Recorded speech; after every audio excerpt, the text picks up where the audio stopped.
네, 여러분 안녕하십니까. 투자열전 맛수 강병욱입니다. 네, 안녕하세요. 이미지입니다. 자, 오늘 코스피 지수는 1,800포인트가 무너지고 말았습니다. 그 사이에 시장 수급을 주도했던 기관 투자가들마저 매도를 하면서 힘들었었는데요. 여기에 프로그램 또 외국인 모두가 매도를 하면서 시장을 끌어내렸습니다. 네, 그렇습니다. 정책에 대한 기대감이 상당히 약해져 있는 시장, 앞으로 한동안은 대외적인 변수들에 의해서 움직이는 변동성 장세가 이어질 것으로 분석되고 있습니다. 추가 하락에 대한 가능성도 염두에 둬야 하는 건 아닌지 걱정이 돼요. 글쎄 말입니다. 오늘 시장은 완전히 복날 개처럼 들어져 있는 그런 상황이 같은데요. 이게 시장을 좀 일으킬 만한 모멘텀 없는 것인지 전문가들 모시고 살펴봐야 되겠죠? 네, 그렇습니다. 오늘도 저희와 1시간 동안 함께해 주시기 바랍니다. 투자열전 맛수 53번째 공방 지금 본격적으로 시작합니다.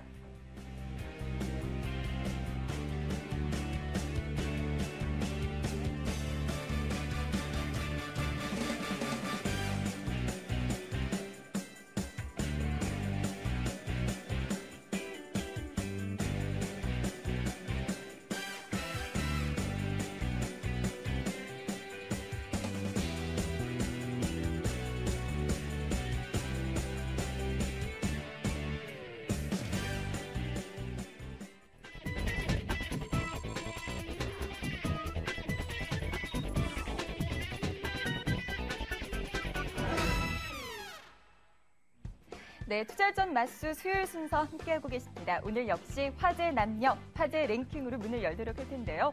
오늘 시장에 있었던 이슈들 5위부터 1위까지 소식들을 또 준비를 해봤습니다. 가장 먼저 5위를 차지한 소식부터 확인해 드릴게요. 미국 재계가 내년에 직면할 재정 절벽으로 경제 회복세에 타격이 갈 거라고 경고했습니다. 미 항공우주산업협회는 미국 정부와 의회가 연말까지 재정절벽 해법을 내놓지 못하면 일자리 200만 개가 사라지고 실업률이 1.5%포인트 상승해 9%를 넘을 거라고 전망했습니다. 계속해서 4위를 차지한 이슈입니다. 벤 버냉키 미 연준 의장이 미국 경제에 대한 우려 섞인 전망을 내놓으며 추가 부양책 실시 가능성을 시사했습니다. 버냉키 의장은 미 상원응행위원회에 출석해 미국 경제가 계속해서 회복되고 있지만 경제 활동이 상반기 다소 악화됐다고 밝혔는데요. 특히 실업률 하락에 좌절스러울 만큼 긴 시간이 걸릴 거라고 예상했습니다. 버냉키 의장은 연준이 적절한 추가 개입을 준비하고 있다며 필요할 경우 추가 조치를 취하겠다고 시사했는데요. 다만 구체적인 방안이 제시되지는 않았습니다. 한편 버냉키 의장은 현지 시간 18일 이번엔 하원 금융서비스위원회에 출석합니다. 이어서 3위를 차지한 소식입니다. 최악의 실적 부진 전망이 제기됐던 LG화학의 2분기 실적이 결국 전년 대비 급감한 것으로 나타났습니다. LG화학의 2분기 연결 기준 영업이익은 5,029억 5,500만 원으로 전년 동기 대비 35.1% 감소했는데요.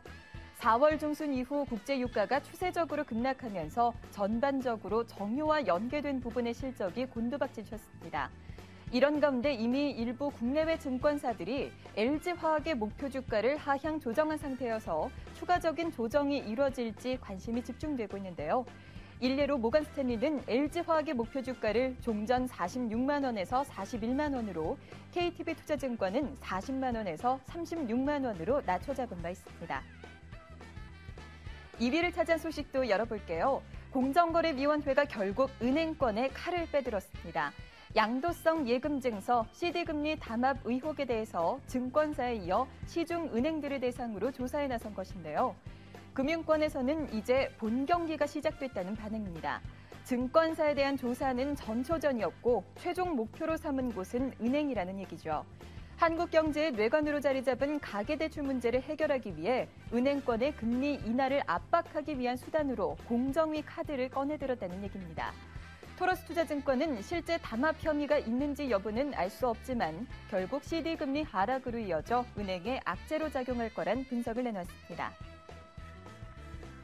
네, 화제 랭킹 5위부터 2위까지 소식들을 열어봤습니다. 마지막으로 오늘 클릭수가 가장 높았던 1위 소식도 확인해 보도록 하죠. 코스피가 나흘 만에 다시 1,800선을 내줬습니다.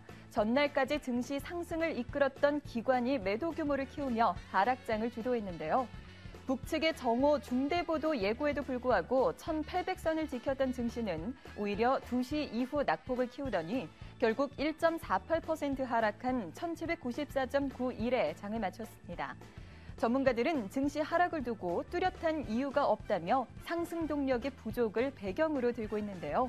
주식시장의 상승을 이끌 만한 호재가 부족한 만큼 1700대 중반까지 후퇴 가능성도 열어두자는 분위기입니다. 한편 코스닥 지수는 오늘까지 9거래일 연속 하락하며 결국 472선까지 내려앉았습니다. 네, 화제 랭킹 오늘 준비된 소식들 모두 확인해 보셨습니다. 계속해서 강병욱의 화제 비평이 이어집니다. 강병욱의 화제 비평 시간입니다.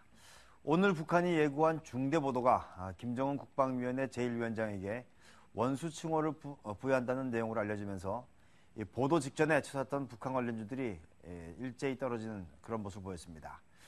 그래요, 오늘 주식시장에서 가장 큰 이슈였죠. 북한의 중대 발표.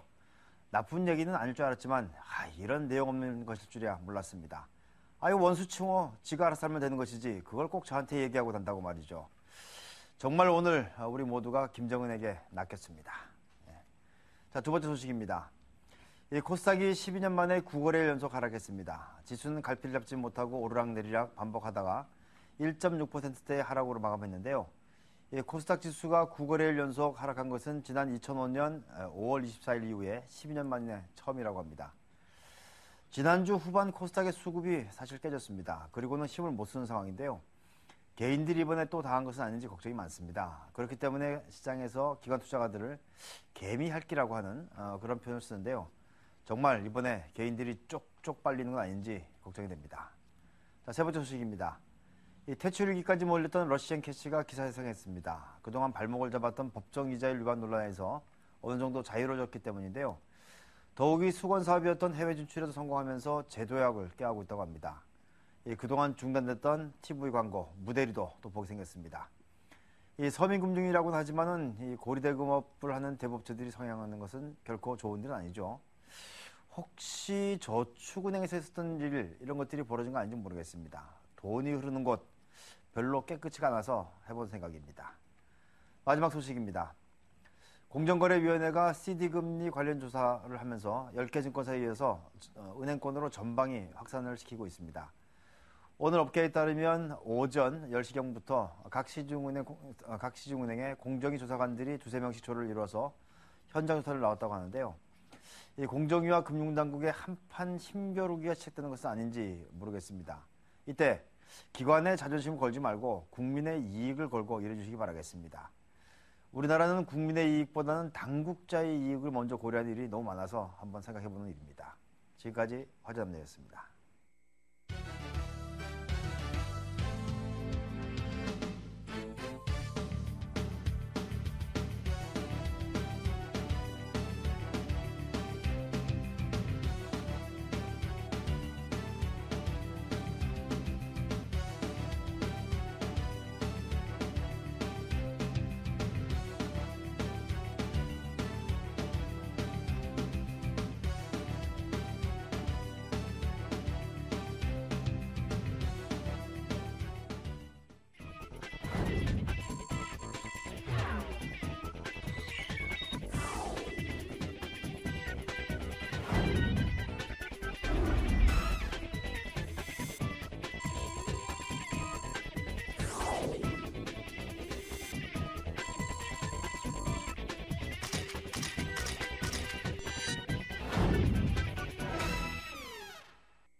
네, 시장에 대한 고민이 많아지는 시점입니다. 오늘 이 두 분과 함께 말씀 나눠보도록 하겠습니다.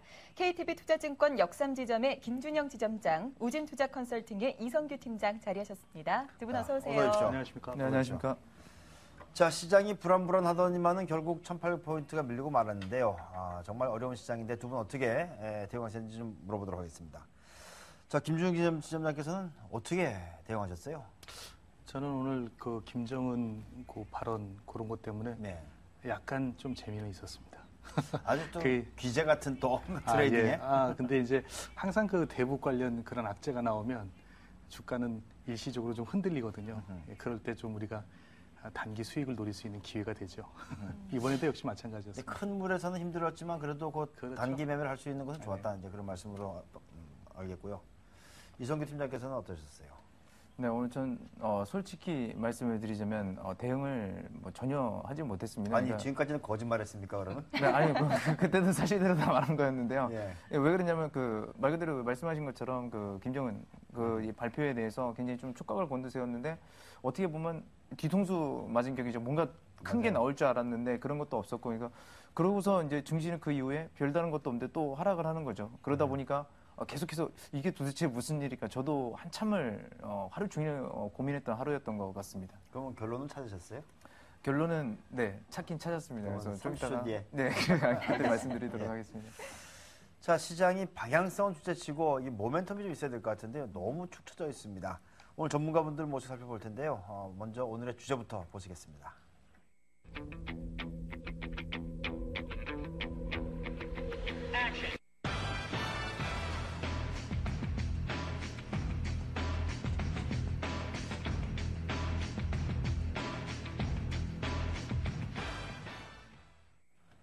예, 갑론을박 주제입니다. 방향성 없는 증시 다음 모멘텀은 무엇일까라는 그런 주제인데요. 자, 먼저 김주정 기자님께 좀 여쭤보도록 하겠습니다. 아무튼 뭐 모멘텀이라고 눈을 씻고 찾아봐도 없는데 우리가 기대할 것은 수급밖에 없다 그런 말씀이신가요? 네, 그렇습니다. 지금까지 우리가 생각했던 모멘텀으로 여겨지던 것들은 이제 뭐 거의 다 없다고 보시면 될 것 같고요. 그 정책 이벤트 같은 거 말씀하시는 그렇죠. 거죠? 네. 예. 그러니까 이제 외부적인 요인은 없는 것이 맞는 것 같고요.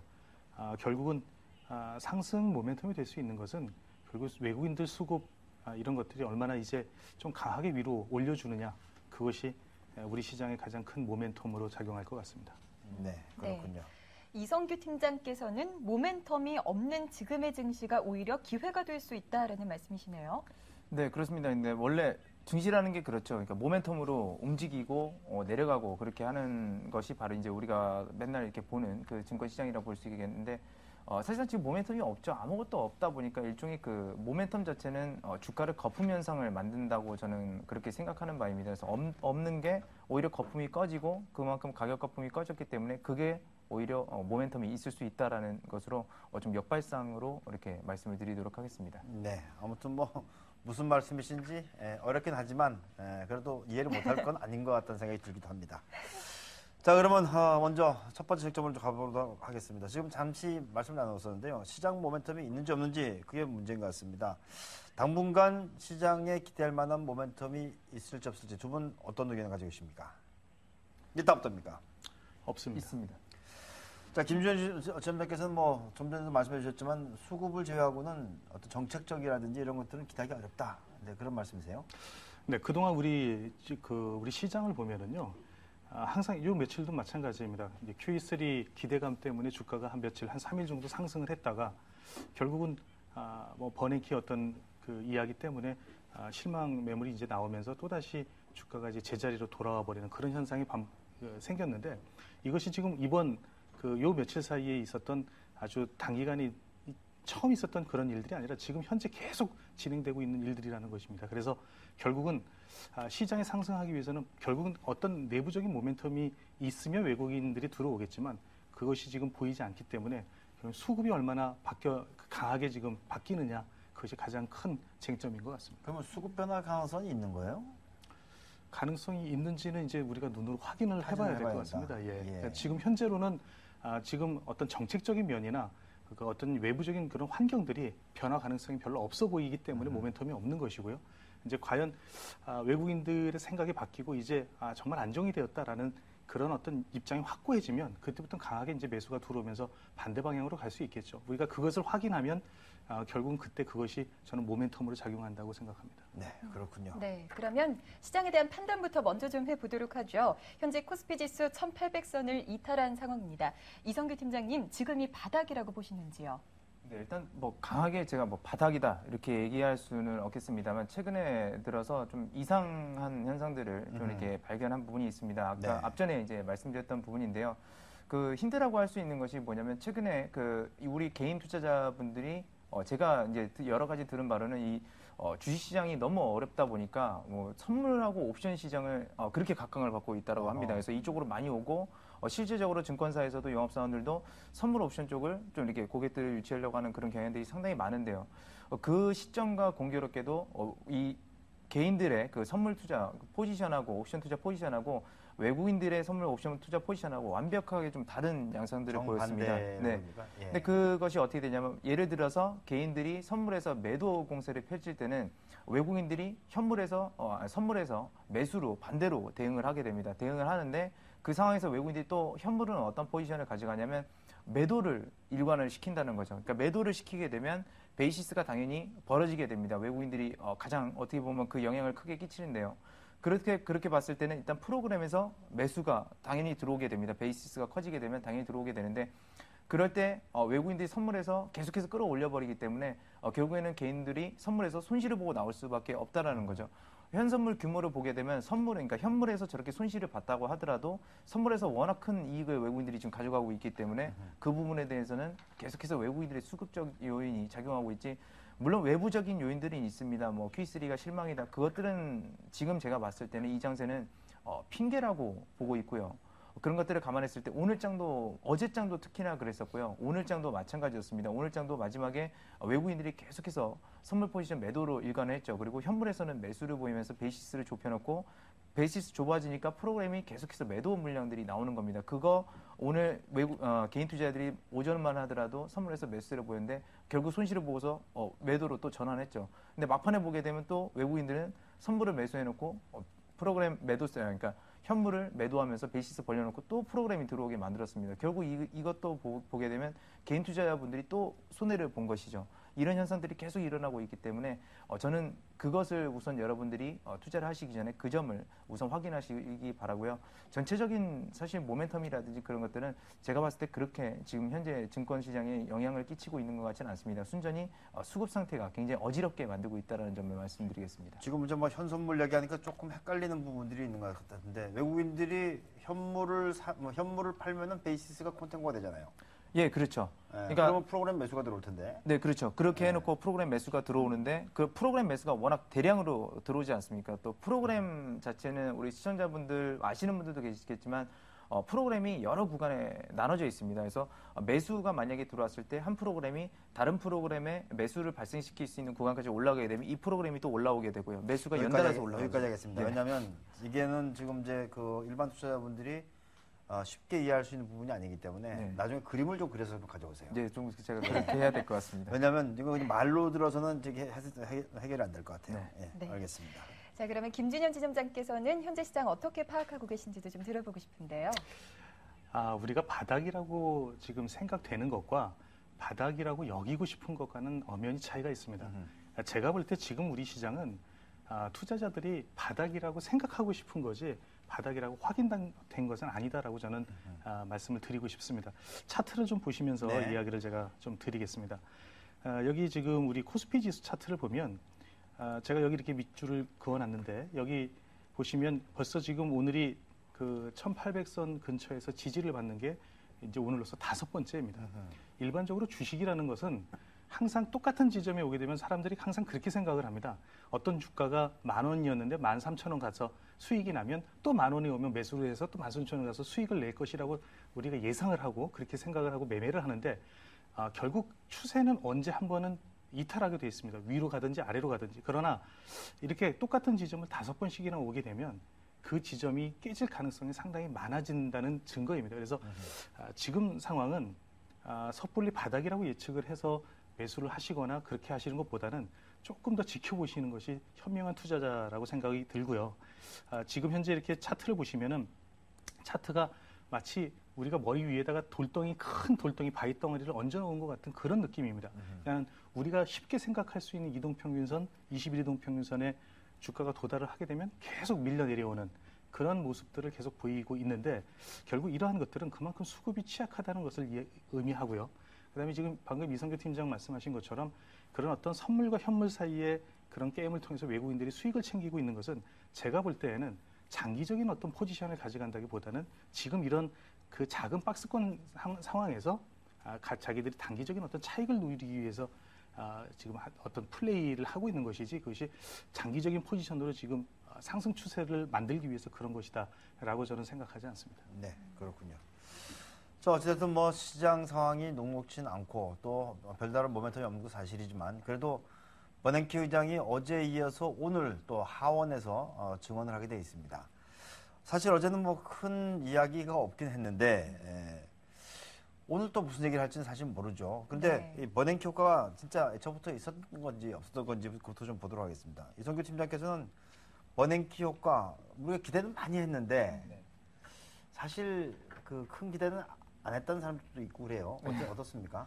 근데 일단 그 어떻게 보면 우리들이 잘못했다라고도 볼 수가 있겠죠. 그러니까 버냉키 의장이 Q3 기대하세요 이렇게 말한 적도 한 번도 없었고요. 그냥 시장 자체에서 그런 분위기 자체를 이제 만들어냈다는 게 첫 번째는 기대하지 말라는 얘기는 그 얘기는 했어요. 왜냐하면 여차하면 하겠다고 얘기했으니까. 네, 뭐 그런 거는 있는데 사실 그렇습니다. 저는 어떤 사건이 발생하기 전에 미리 기대하고서 그런 것들을 베팅을 한다는 건 좀 잘못됐다라고 보여요. 이미 어떤 정책이 나오고 나서 그 이후에 파급 효과를 계산해도 사실은 그렇게 늦지는 않은데 그 자체가 어떻게 보면 양치기 소년을 우리가 만드는 거죠. 버냉키 의장 자체를. 저 사람 할 거야, 이번에 할 거야. 계속 그랬던 것이 주가에 어떻게 보면 상승 동력을 만들어놨고 그것들이 또 거품들이 해소가 되면서 또 내려오고 그런 구간들이 계속 반복이 되지 않았나 그렇게 생각을 하고 있습니다. 그래서 어떻게 보면 그 근거 없는 시행도 되지 않은 그 Q3에 대해서 너무 큰 기대를 한 것이 잘못이 아닌가 또 이렇게 생각을 하고요. 이제 그러다 보니까 요즘에 또 나오는 얘기가 뭐냐면 Q3가 이제 별로 효과는 없을 것이다라는 얘기까지 나옵니다. 근데 사실상 그것이 맞다라고 생각하는 건 뭐냐면 뭐 그렇죠. 10,000원에서 누가 10,000원을 더 주면 돈이 2배로 불어난 결과지만 20,000원이 있는 상태에서 10,000원을 더 풀어봤자 사실상 50%밖에 늘어나는 효과밖에 안 되기 때문에 이번에 중요한 것은 버냉키 의장이 그냥 Q3를 한다가 아니라 그 규모가 어느 정도 되냐, 그 파급 효과가 어느 정도 될 것이냐가 더 중요하다고 이렇게 생각을 하고 있습니다. 그렇군요. 자, 김준영 지점장께서는 이 Q3에 대한 모멘텀이 애초부터 없었던 것 아닌가 이런 적인 생각이 어떻게 생각하세요? 없었다라기보다는 아까도 지금 제가 말씀드린 것처럼 그런 어떤 기대감 때문에 상승을 했다가 또 그 기대감이 사라지면서 주가는 또 하락을 하고 이런 게 지금 계속 반복이 되고 있습니다. 그런데 버냉키 회장이나 지금 FOMC에서 이야기하는 것 필요할 경우에 QE3를 할 용의가 있다 이런 것들은 필요한 상황이 생겨야만 가능하다는 거겠죠. 결국은 그 필요한 상황이 그럼 지금이냐라는 것에 우리가 조금 질문을 해봐야 될 것 같습니다. 여러 가지 뭐 어떤 경제 전문가들 이야기를 보면 지금 현재보다는 상황이 좀 더 악화되고 나빠져야만 QE3를 시행하지 않을까. 최후의 보루라고 생각하는 이 정책을 너무 쉽게 남발하지는 않을 것 같다라는 것입니다. 그래서 지금 현재로는 모멘텀이 없을 것 같고 이제 조금 안 좋은 그런 생각을 하자면 지금 미국 지수도 상당히 어정쩡한 국가의 다우존스도 위치해 있습니다. 그래서 잘못하면 더 빠질 수 있는 그런 상황이기 때문에 지금은 좀 더 상황이 좀 안 좋아지면 그것이 현실화될 가능성이 있지 지금 현재로서는 조금 시기상조 아닌가 싶습니다. 네. 그렇다면 김준영 지점장님 당분간은 모멘텀이 나올 만한 가능성은 좀 희박하다라고 보시는 겁니까? 네, 저는 그렇게 생각을 합니다. 네. 아무튼 최근에 그 국제금융시장에서 이 자금의 움직임을 보면은 유럽의 자금이 빠져서 미국으로 가는 경우가 굉장히 많이 있는 그런 상황인데요. 이런 상황이 벌어지다 보니까 버냉키 입장에서는 내가 정책을 쓰지 않고도 해결할 수 있다면 그런 생각을 하고 있는 것 같다는 생각이 듭니다. 자, 그러면 두 번째 쟁점으로 가보도록 하겠습니다. 네. 자, 최근에 이렇게 갑갑한 증시 흐름이 이어지고 있죠. 하지만 위기를 기회로 삼으란 말도 있듯이 지금 기대할 만한 업종이나 종목이 분명 있을 것 같습니다. 자, 어떤 업종, 종목으로 보시는지 두 분의 의견 짧게 좀 들어보도록 할게요. 먼저 김준영 지점장님. 저는 어떤 업종이나 이런 것들을 기대해서는 안 될 것 같고요. 그냥 개별적으로 종목별로 대응을 하셔야 될 것 같습니다. 네, 개별 종목에 대한 대응을 말씀해 주셨고 이성규 팀장께서는 어떻게 보세요? 네, 역시 저도 뭐 같은 의견입니다. 그런 것들이 있는데요. 근데 굳이 이제 꼽자가면 저는 최근에 좀 재밌는 그 기사들을 봤는데, 그 우리가 많이 알고 있죠. 그러니까 소셜 커머스 업체들이 흑자를 전환을 조금씩 해가고 있습니다. 1위 업체부터 그 위에 2, 3위 업체들까지 하고 있는데요.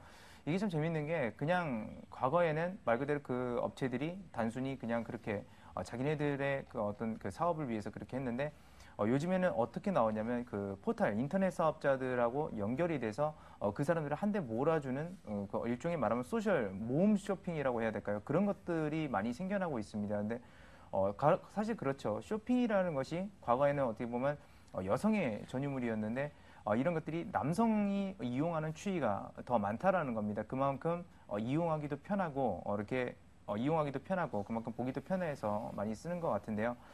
근데 그런 것들에 있어서 핵심적 요소는 사실 소셜 커머스도 있지만 이 인터넷 업종, 포털 사이트 관련 업종들이 그런 것들을 구축하지 않았었다면 그렇게 흑자가 날 수 있었을까 의문이고요. 그렇게 됐을 때는 역시나 인터넷 업종들 상당히 향후에도 유망하지 않을까 그렇게 생각하고 있고 그것을 구축하는 과정에 있어서 IT 서비스 업종들도 전 좋다라고 보고 있습니다. 그래서 지금 현재로서는 보게 되면 일단은 업종 자체를 보게 되면 인터넷 업종과 IT 서비스 업종이다라고 이렇게 말씀드릴 수 있겠습니다. 네, 그렇군요. 자, 김준영 기자님께서는 이 참 어려운 시장에 관심을 가지고 보시는 업종 내지는 종목이 있다면 어떤 것일까요? 결국은 시장과 역행하는 종목을 찾는 것이 저는 포인트라고 생각을 합니다. 그 말은 뭐냐면 최근에 기관들이 좀 사고 외국인들은 계속 지속적으로 팔고 있는데요. 그렇다면 기관이나 외국인들이 적극적으로 이런 장에서도 사고 있는 종목들에 관심을 갖는 것이 아주 당연한 이치입니다. 그리고 시장의 흐름과는 반대로 움직이는 그런 종목들을 찾아야 되는데 사실 저는 요즘 종목을 찾다 보면 어떤 종목별로 이렇게 종목군별로 이렇게 움직이는 것이 아니라 어떤 특정한 종목들이 따로따로 움직인다는 것을 볼 수가 있습니다. 어떤 갤럭시 3 관련주 이런 것도 어떤 종목들은 심각하게 빠지고 어떤 종목들은 아주 자신의 자세를 유지하고 있는 것을 볼 수 있는데 예를 좀 하나 들면은 네. 이런 겁니다. 차트를 하나 보여드리면 태양기전이라는 종목이 있습니다. 네, 지금 이 종목 여러분들 차트를 보시면 아시겠지만 종목의 흐름이 현재 어떤 코스피 지수하고는 코스피나 또는 코스닥 지수하고는 상당히 다르게 움직이고 있다는 것을 견조하네요. 보실 수가 있고요. 예. 최근에 기관들은 계속 사고 있다는 것을 볼 수가 있습니다. 그런데 똑같은 종목이 똑같은 어떤 종목군으로 볼 수 있는 서원인텍 같은 경우를 보면 주가가 밑으로 하향하고 있는 것을 볼 수가 있는데 사실 저는 두 종목 다 추천을 드립니다. 그 이유는 뭐냐면 태양기전 같은 경우에는 수급이 완전히 반대로 움직이고 있기 때문에 그렇고요. 그 다음에 서원인텍 같은 경우는 실적에 비해서 지금 주가가 또다시 어떤 자신의 그 가치보다 많이 내려와 있기 때문에 그렇습니다. 그래서 이런 두 종목별로 다르게 서원인텍은 저점 매수의 측면에서 그 다음에 태양기전 같은 경우에는 기관이나 수급들을 보시고 매매를 하시면 될 것 같고요. 하나만 네. 더 이야기를 드리면 다우기술이라는 종목입니다. 이 다우기술 종목을 보시면은 제가 최근에 상당히 관심 있게 보고 있는 종목인데 여러분들 보시는 것처럼 여기 지금 기관의 매수가 계속 지속적으로 늘어나고 있는 것을 볼 수가 있습니다. 그런데 이 제가 아래 그 코스피 지수하고 이 다우 기술을 이렇게 비교를 해서 보여드리면 코스피 지수가 5월달에 심각하게 빠지는 과정에서 이 다우 기술은 상당히 견조하게 기관들이 매수를 하면서 주가를 위로 올렸다는 것입니다. 이런 앞전의 모습들이 앞으로 큰 상승 또는 이 종목이 좋을 것이라는 것을 예고해주는 수급이라고 말씀드릴 수 있습니다. 그래서 여러분들이 지금은 떨어졌다고 해서 종목을 그냥 매수하시는 그런 전략보다는 이렇게 종목별로 찍어서 매매를 하시고 거기서 수익을 챙기시고 그리고 나서 일부는 좀 현금을 보유하시는 그런 전략이 현명한 투자 방법입니다. 네, 그렇군요. 개별 종목에 대한 말씀을 해주셨는데 그렇다면 이런 의견에 대해서는 어떻게 생각을 하세요? 최근에 또 높은 PR 영역에 속해 있는 화학이나 에너지 또 조선주에 투자하는 게 더 좋은 성과를 얻을 수도 있다라는 분석들도 나오고 있던데요. 제가 그 점에 대해서 조금 그 정리를 좀 했는데요. 네. 그런 어떤 그 화학이나 에너지 이런 지금 어떤 높은 PBR에 있는 종목들을 역발상으로 생각해서 사야 된다 이런 이제 이야기가 있으면서 이유를 설명하기를 경기가 이제 회복 국면이 됐을 때 그런 종목들이 회복 속도가 빠르다라는 거, 그 다음에 최근에 기관 외국인 수급이 좋다. 그리고 사람들 관심권에서 멀어져 있기 때문에 어떤 애널리스트가 좋은 리포트 하나만 내도 그것이 쉽게 주가에 반영된다. 이런 어떤 이유를 들면서 그런 종목들, 화학주, 조선주, 철강주 이런 것들을 사야 된다라는 이야기를 하셨더라고요. 근데 저는 이렇게 생각을 합니다. 지금 과연 경기가 바닥이라는 증거가 있느냐, 근거가 있느냐 하는 것입니다. 그러면 지금보다 더 악화됐을 경우에는 그럼 주가가 더 빠지지 않겠느냐 하는 것이고, 주가라는 것은 실적이 좋아지는 기업이 계속 우상향되고 좋아지는 기업의 주가가 오르는 것이지, 사실 이렇습니다. 그런 조선주나 철강주 또는 화학주 이런 것들이 사실 지금 현재 주가의 가치가 영업이익보다는 상당히 저평가되어 있는 것은 사실이지만 주가가 그래도 계속 내리는 이유는 뭐냐면 작년보다 올해 실적이 안 좋아지고 내년에도 실적이 좋아질지 안 좋아질지 모르기 때문에 그런 거거든요. 그냥 주식이라는 것은 실적이 계속 좋아지는, 해마다 좋아지는 그런 기업을 사야만 퍼가 계속 높아지면서 주가가 오를 수 있습니다. 그런 면에서는 저는 조금 의견이 틀리고요. 그다음에 외국인 기관의 수급 때문에 그런 것들이 좋다 그러는데 사실 그거는 종목별로 외국인과 기관의 수급이 다 틀립니다. 예를 들어서 LG화학 같은 경우에 외국인들은 매도하고 기관은 매수를 하거든요. 또는 호남석유는 기관은 매수를 하지만 외국인들은 계속 매도를 합니다. 그런데 차트를 보면 기관이나 외국인이 매수를 하기는 하지만 주가를 위로 올리면서 매수하는 것이 아니라 그냥 물량만 늘려가고 있다는 겁니다. 그래서 이런 면은 아직은 수급이 이기는 그런 매수가 아니기 때문에 조금 조심하셔야 될 것 같고 관심이 없기 때문에 사야 된다. 이거는 관심이 생긴 때 초입에 사셔도 충분히 늦지 않습니다. 조금만 더 가격을 비싸게 주고 사시면 된다고 저는 생각을 합니다. 네, 그렇군요. 네. 그렇다면 혹시 뭐 관심을 두고 계신 종목 같은 건 없을까요? 종목은 아까 이제 제가 말씀드린 그런 종목들. 그런 종목들에 관심 수급이 두고 깎으러 가는? 계시군요. 그렇죠. 예, 알겠습니다. 네, 알겠습니다. 자, 이성규 팀장께서는 이 부분에 대해서는 어떤 의견 갖고 계세요? 네, 일단 그 기업의 이익이 급감하게 되면 일시적으로 그런 것도 이제 고PR 군에 들어가게 됩니다. 그러면서 이제 매도세가 출회되는 그런 경향들은 보이는데요. 사실 그 핵심적인 거는 그렇습니다. 그러니까 기업이 시장 지배력을 잃어서 그것이 급감을 한 건가 아니면 전체 시장이 작아져서 급감하는 건지 그것을 우선적으로 좀 먼저 파악하시는 게 좋을 것 같고요. 그 다음에 그런 것들 이제 일시적으로 마케팅 비용이라든지 그러니까 경제가 어렵다 보니까 마케팅이라도 더 해야 되죠. 그렇게 돼서 마케팅 비용이 일시적으로 많이 나가서 기업 영업이익이라든지 그런 것들이 급감하는 경우도 있습니다. 그러니까 그런 것들은 오히려 고PR로 보이겠지만 실제적으로 그 일회성 비용들을 제외해놓고 보게 되면 상당히 저평가로 돼 있다는 것이죠. 대표적인 제가 사례로 좀 말씀을 드리자면 어떤 기업이냐면 농심입니다. 그러니까 농심이 지금 현재 올해 예상 실적치로 해가지고 PER이 지금 오늘 종가가 22만 3,500원인데요. 이 기업이 지금 30배가 넘어가는 수준입니다. 근데 실질적으로 일회성 마케팅 비용들 그런 것들 빼고 그런 것들 일회성 비용들을 전부 다 제거해놓고 보니까 농심은 지금 5배 수준도 안 되는 가격에 거래가 되고 있습니다. 그리고 그러다 보니까 조금이라도 호재가 나오면 이런 것들은 실제로 굉장히 빠르게 올라갔다는 거죠. 물론 과징금이라는 이슈도 있습니다만 과징금이라는 거는 어차피 영원히 내는 것도 아니고요. 실제적으로 낸다라고 했을 때 영원히 내는 것도 아니고 그것도 어차피 일회성일 뿐입니다. 그래서 그런 것들을 잘 파악하시는 게 좋고 그다음에 우리 그 지점장님께서 말씀을 해주신 부분인데요. 그러니까 PER이라는 거, 고PR이라는 부분들도 반대로 그러니까 성장하고 있는 그 종목들에 대해서 여러분들이 꼭 알아두셔야 되는 부분들이 있습니다. 그것을 이제 설명할 때는 제가 대상이라는 기업을 좀 같이 예를 들어서 설명하겠는데요. 대상이 지금 최근 3년 평균 성장률이 얼마 정도냐면 100%입니다. 근데 이 기업이 올해도 실적이 지금 사상 최대치로 계속해서 나오고 있습니다. 근데 주가는 18,900원에서 곤두박질 치면서 지금 14,800원까지 무려 한 달 만에 내려왔습니다. 한 20% 넘게, 25% 정도 이렇게 하락한 모습인데요. 그 고PR을 유지하기 위해서는 과거에 있는 그 성장률을 유지해야 됩니다. 그러니까 대상 같은 기업이 여기서 주가가 더 올라가기 위해서는 그냥 단순히 뭐 30%, 40% 성장하는 게 아니라 100%를 그대로 성장하거나 아니면 200% 이상 성장을 해야 된다는 것이죠. 그렇지 않을 때는 주가는 꺾이게 돼 있습니다. 그렇다는 것은 성장률, 그 PER 부분이 이런 것들, 성장률 부분하고 굉장히 연관성이 많다라는 거, 조금이라도 위태위태하면 내려간다는 거. 대표적으로 또 한 기업을 말씀드리면 포스코 켄텍이라는 기업이 있습니다. 이 기업 같은 경우는 연평균 성장률이 70%에 달하는데 내화물 부분이 포화가 되다 보니까 올해부터는 연평균 성장률이 15%밖에 되지 않습니다.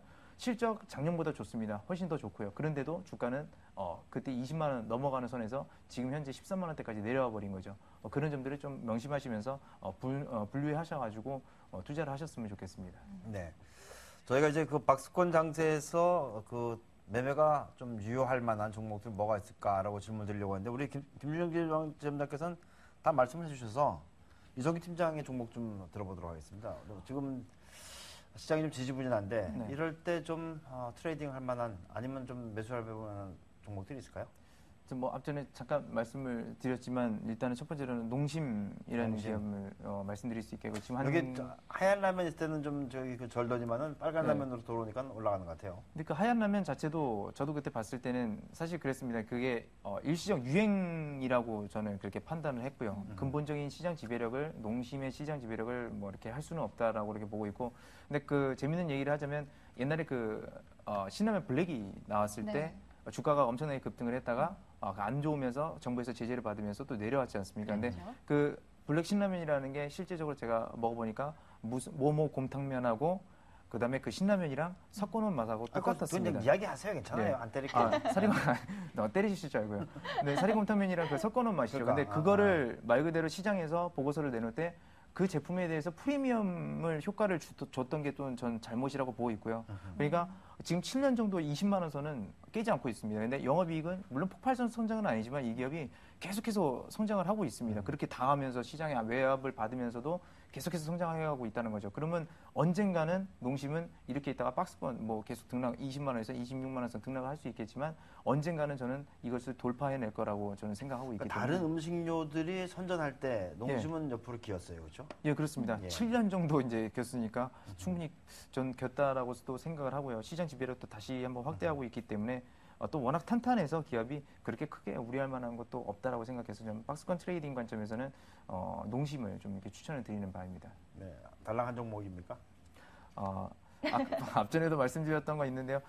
포스코 캠텍이라는 기업도 있습니다. 전 이미 다 말씀을 드렸습니다. 근데 네. 포스코 캠텍이 말씀드렸던 것처럼 성장률이 70%에서 15%까지 내려오다 보니까 주가는 사실상 내려왔지만 그거에 대비해서도 주가가 안 빠졌으면 사실 고평가라고 볼 수 있는데 주가가 많이 내려왔죠. 그렇기 때문에 저는 상대적으로 메리트도 있고 2차 전지 그 사업군에 대해서 잠깐 말씀을 드리자면 2차 전지에 있어서 네 가지 중요한 것이 바로 네 가지 포인트가 있습니다. 그러니까 양극할 물질이라는 게 있고 음극할 물질 그리고 전해질 그리고 분리막이 있는데요.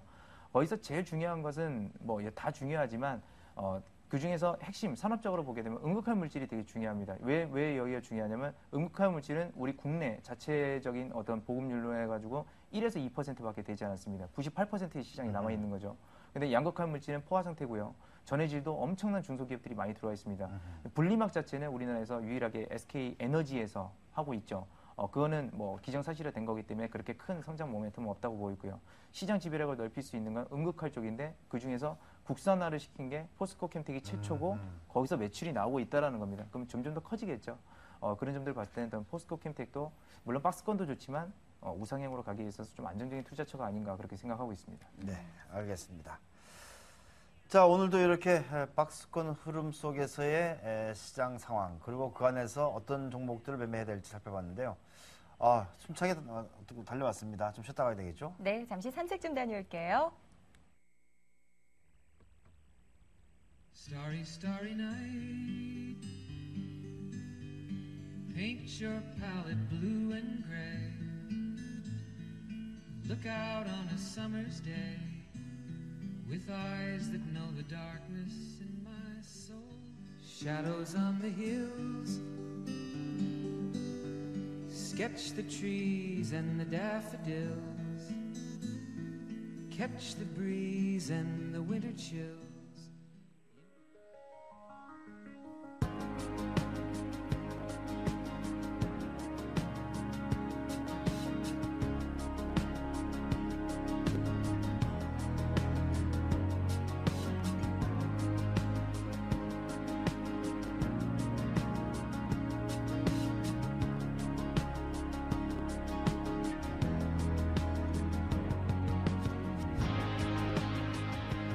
네, 주식 투자 속에서 희노애락을 함께 느꼈던 작품들을 얘기해보는 시간이죠. 네. 자, 오늘은 이성규 팀장의 플레이리스트 마라톤 영상 보고 왔는데요. 요거는 성대모사가 안 돼서 그렇죠? 제 주인공으로 나오는 애기 이름이 초원이었죠? 네, 초원이요. 초원이, 예. 자, 이성규 팀장, 어떤 영화인지 좀 한번 소개해 주시죠. 네, 이제 뭐 많은 분들이 아실 겁니다. 워낙 유명한 영화인데요. 실제 있었던 얘기, 실화로 만든 얘기죠. 그래서 사회적으로 뭐 자폐 이런 문제가 있었던 아이가 말 그대로 그 마라톤을 통해서 희망을 찾고 그 부분을 굉장히 뭐 좋아해서 결국엔 그렇게 영화가 정확히 저도 좀 오래전에 봐서 정확히 기억 안 나지만 굉장히 좀 훈훈한 그런 영화였습니다. 그래서 상당히 좀 재밌게 봤던 그런 경향들이 있었습니다. 그러면 특히 요즘 같은 시장에 플레이리스트로 뽑아온 이유가 있을 것 같아요. 네, 거기서 보게 되면 그 주인공, 그러니까 초원이라는 그 주인공은 마라톤에서 그냥 달리는 자체를 굉장히 좋아합니다. 그러니까 1등을 하고 꼴등을 하고 그게 중요한 게 아니라 그냥 말 그대로 그 달리는 자체를 굉장히 좋아한다는 것이죠. 근데 저도 어렸을 때부터 어리다면 어렸을 때부터 굉장히 오랫동안 이 주식시장에서 투자시장에서 있었는데 그냥 좋았습니다. 그러니까 이 시장에서 좋은 기업들을 찾아내고 또 여러 군데 돌아다니면서 사람한테 물어보고 그게 엄청 좋았거든요. 그래서 그것이 꼭 물론 수익이 나야 기분이 더 좋습니다. 더 좋은 거 있습니다. 손실이 나면 당연히 기분 안 좋죠. 근데 그 자체를 너무나 사랑했기 때문에 지금에 와서도 이 직업을 좀 갖고 있다라고 저는 그렇게 생각을 하고요. 많은 분들이 그러니까 좋아하면 분명히 거기에 있어서 희망이 있습니다. 저도 그래서 뭐 수익을 많이 봤을 때도 있고 손실을 봤을 때도 있는데 그러니까 좋아하시면 그냥 단순히 좋아하시면 그걸로 일단 한번 즐겨보시라는 겁니다. 물론 오늘 장 뭐 폭락하고 최근에 장 안 좋고 그러겠지만 저는 그래도 계속 좋았거든요. 그러니까 증시가 이렇게 불안하다고 해서 우리가 좋아하는 것도 버리고 뭐 희망까지 버리고 그러진 말고 그래도 희망을 갖고 한번 투자를 다시 한번 해보자라고 이렇게 말씀드리겠고요. 언제나 그렇습니다. 항상 지겹게 하는 말이지만 해는 뜹니다. 근데 언제 뜰지 모르기 때문에 우리가 불안한 건데 그래도 해는 뜨니까 여러분들도 좀 너무 그렇게 지쳐서 그렇게 있지 마시고 그래도 항상 희망을 가지시고 투자 시장에 좀 임하셨으면 좋겠습니다. 네. 자, 이 대목에서 김준영 지점장께서는 이 영화 보셨나요? 저는 약간 좀 액션을 좋아해가지고 안 봤습니다 사실. 내용을 들어보니까는 뭐 알겠습니다. 예. 네. 저기 이 좋은 일을 하자, 즐거운 일을 하자 이제 그런 것 같은데 여기 보면 이제 그 대사에 초원이 달리는 100만 불짜리 이렇게 나오는데 100만 불짜리 종목이 있을까요 지금? 아까 얘기하셨던 뭐 그런 종목도 말고. 있는데 뭐 여기서 말씀드릴 수는 없고 그냥 그럼 개인적으로 원지사 알려드리겠습니다. 원지사 하시려고요? 제가 이 얘기를 좀 들어보니까요. 지금 이성규 팀장이 이야기한 것처럼 사실 포기하지 않는 게 중요한 것 같아요. 예, 저도 역시 주식을 하면서 저는 좀 이런 얘기 드리면은 지금 투자자들께서 좀 안 좋아하실지 모르겠는데 사실은 이렇게 시장이 지수가 빠지는 날은 사실 전 더 좋아합니다. 왜 좋아하냐면 제가 무슨 선물 매도를 하거나 뭐 풋옵션을 사서가 아니라 이런 경우에 수급이 아까 제가 말씀드린 것처럼 수급이 거꾸로 움직이는 그런 종목들이 결국은 나중에 상당히 수익을 많이 주거든요. 그러니까 종목을 발굴하는 게 너무 쉽다는 거예요. 이런 장이 나쁠 때는. 그래서 여러분들도 본인 가지고 있는 종목들이 좀 빠진다고 해서 너무 기죽거나 희망을 버리지 마시고 알겠습니다. 그렇게 하시면 즐거울 것 같습니다. 예. 네. 자, 지금까지 이성규 팀장의 플레이리스트 영화 마라톤 확인해봤고요. 계속해서 종목 얘기로 넘어가도록 하죠.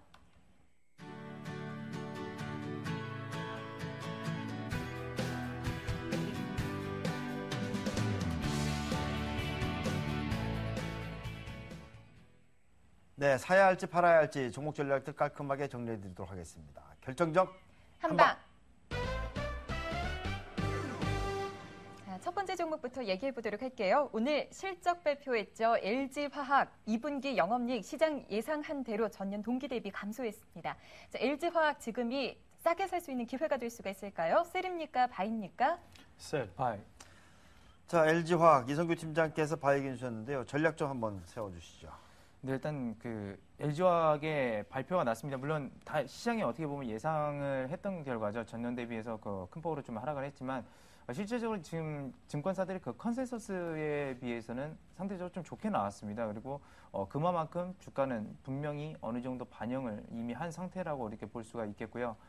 그런 것들, 그러니까 물론 중국 시장 자체가 이렇게 활성화되지 않고 있기 때문에 사실상 그렇게 큰 지금 기대는 할 수 없지만 말 그대로 이런 것들도 그냥 몰빵이라든지 이런 것들만 자제하시고도 그냥 조금씩 모아간다는 개념으로 하셔도 충분히 저는 가능하지 않나 그렇게 생각하는 바입니다. 네, 그렇군요. 자, LG화학에 대한 김준영 지점장의 의견은 셀이었습니다. 그 이유가 뭘까요? 네, 뭐 장기적인 측면에서 이 종목이 나쁘다 이런 것은 아니고요. 지금 단기적으로 봤을 때 실적 발표 때문에 주가가 한 3일 동안 올랐다는 것입니다. 그것이 일단은 매도해야 되는 그런 시점이라고 저는 좀 생각을 하고요. 전분기보다 소폭 상승을 했고 전년 대비해서는 또 많이 감소를 했습니다. 삼성전자 실적 발표할 때도 마찬가지였지만 실적 발표 다음에 주가가 좋은 경우는 별로 없습니다. 그래서 지금 현재 시장 상황도 그다지 우호적이지 않은데 아직까지는 그래도 박스권 상단에 있는 종목이기 때문에 일단 매도하시고 그다음에 추이를 살펴보시는 것이 저는 현명한 판단이라고 생각합니다. 네, 그렇군요. 네, 다음 종목도 확인해 보도록 하겠습니다. SK 하이닉스 연일 하락하고 있습니다. 오늘도 5% 가까이 급락하면서 연중 최저가를 경신을 했는데요. SK 하이닉스 두 분의 의견 어떻습니까? 네, 두 분 모두 다 셀인데요. 먼저 김준영 지점장께 셀 의견 주신 이유를 좀 물어볼까요? 네, 지금 주가가 하락하는 이유는 뭐 표면적으로는 디램 값이 상승하는 것이 제한이 됐다 또는 이제 하락했다 이런 것들이 표면적인 이유인데 저는 그렇게 생각을 합니다. 올 초부터 한 몇 개월 동안 하이닉스가 상당히 좀 올라왔습니다. 그 올라온 이유는 실적이 많이 좋아졌기 때문에 물론 흑자 전환에 대한 기대감 때문에 상승을 했지만 사실 하이닉스의 시가총액과 비교했을 때 지금 실적은 너무나도 형편없다고 저는 생각을 합니다. 그렇기 때문에 물론 올해는 좀 좋아질 것 같다라는 기대감 때문에 한 몇 개월 동안 상승을 했지만 지금은 하락 추세를 아직 벗어나고 있지 못하고 있습니다. 그래서 지금 가격도 역시 실적에 비해서는 비싸다는 것이 이 종목의 한계라고 생각을 하기 때문에 일단은 매도를 말씀을 드리겠습니다. 네, 실적에 비해서는 비싸다. 그렇다면 이성규 팀장께서는 어떤 의견이실까요? 예, 저도 그런 의견에는 지금 동의합니다. 그러니까 비쌉니다. 그러니까 사람들이 많이 이렇게 내려왔다고 해서 상당히 저평가라고 이렇게 말들을 많이 하는데요. 그 도대체 저는 솔직히 말씀드리면 어디가 하이닉스가 지금 저평가인지도 모르겠습니다. 그리고 흑자 전환 한다고 하는데 흑자 전환 물론 할 수도 있습니다만 디램 가격의 그런 비중이 높은 상황에서 이 정도 디램 가격 가지고는 솔직히 흑자 전환하기는 저는 힘들다고 생각을 하고요. 물론 제가 분석을 잘못했거나 그럴 수도 있습니다만 일단 제가 아는 선에서는 여전히 고평가고 흑자 전환하기도 아직도 힘들고 좀 그렇게 판단되고 있어서 아직까지는 좀 고평가지 않나 그렇게 생각하는 바에서 좀 셀 의견을 드리도록 하겠습니다. 네, 알겠습니다. 자, 다음 종목도 보도록 하죠. 오늘 실적이 발표된 또 다른 기업입니다. 삼성 엔지니어링 상반기 연결 기준 영업이익 전년 동기보다 20% 이상 증가를 했습니다. 셀입니까? 바입니까? 바이. 예, 두 분 모두 다 바인데요. 김준영 지점장께 전략 좀 간단히만 좀 들어볼까요? 네, 이 종목은 적극적인 매수를 말씀드린 것은 아닙니다. 건설업이라는 섹터 자체가 그다지 우호적이지 않고 저는 별로 좋지는 않다고 봅니다. 그러나 여러분들 차트에서 보시는 것처럼 지금 현재 주가가 이미 상당히 많이 빠져 있는 상태이고 지금 오늘 같은 경우에는 박스권 하단에 있기 때문에 일단은 매수하시는 것이 맞다고 생각합니다. 네, 그렇군요. 자, 이성규 팀장께서도 매수 의견 주셨는데요. 어떤 의견일까요? 사실 그렇죠. 이게 건설 같은 경우는 경기가 불안할 때는 상당히 안 좋습니다. 그러니까 부채가 많은 구조라서 그만큼 위험성도 많은데요. 그렇습니다. 굉장히 어렵다 했는데 그것을 그만큼 돌파를 해냈다라는 거는 상당히 그 영업 회사의 사실 가장 중요한 건 영업 능력인데 그만큼 영업 능력이 뛰어나다는 거고요. 결국에는 영업 능력이 뛰어난 회사가 나중에 경제가 정말 어려워도 다시 살아날 가능성이 높다라는 겁니다. 좀 그 점에 높은 점수를 줘서 바이 의견을 좀 드리도록 하겠습니다. 네, 그렇군요. 네, 오늘 여기까지 듣겠습니다. KTB 투자증권 역산지점 김준영 지점장, 우진투자컨설팅의 이성규 팀장과 함께했습니다. 말씀 고맙습니다. 고맙습니다. 네, 감사합니다.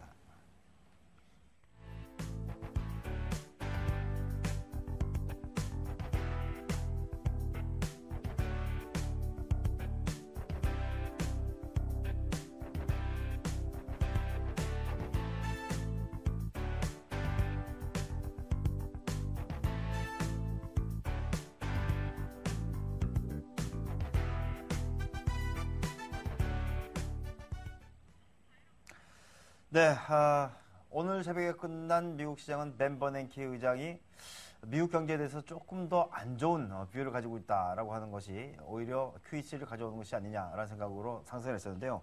오늘도 역시 또 연준의 시각이 좀 고전될 것으로 보여집니다. 오늘 베이지북이 나오는 그런 상황인데요. 이 밖에 또 살펴볼 만한 경기 지표들이 있죠? 네, 그렇습니다. 자, 오늘 주택시장 관련해서 지표들이 다소 좀 많이 발표가 되는데요. 주간 MBA 모기지 신청 건수 발표가 됐습니다.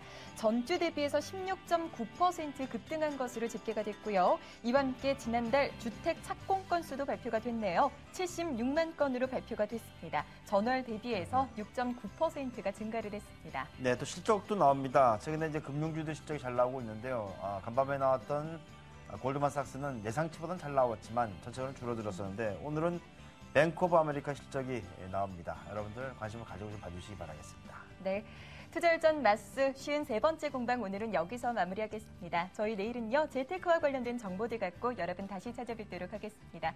교수님 인사드릴 시간이네요. 여러분 편안한 밤 보내세요. 굿나잇. 굿럭.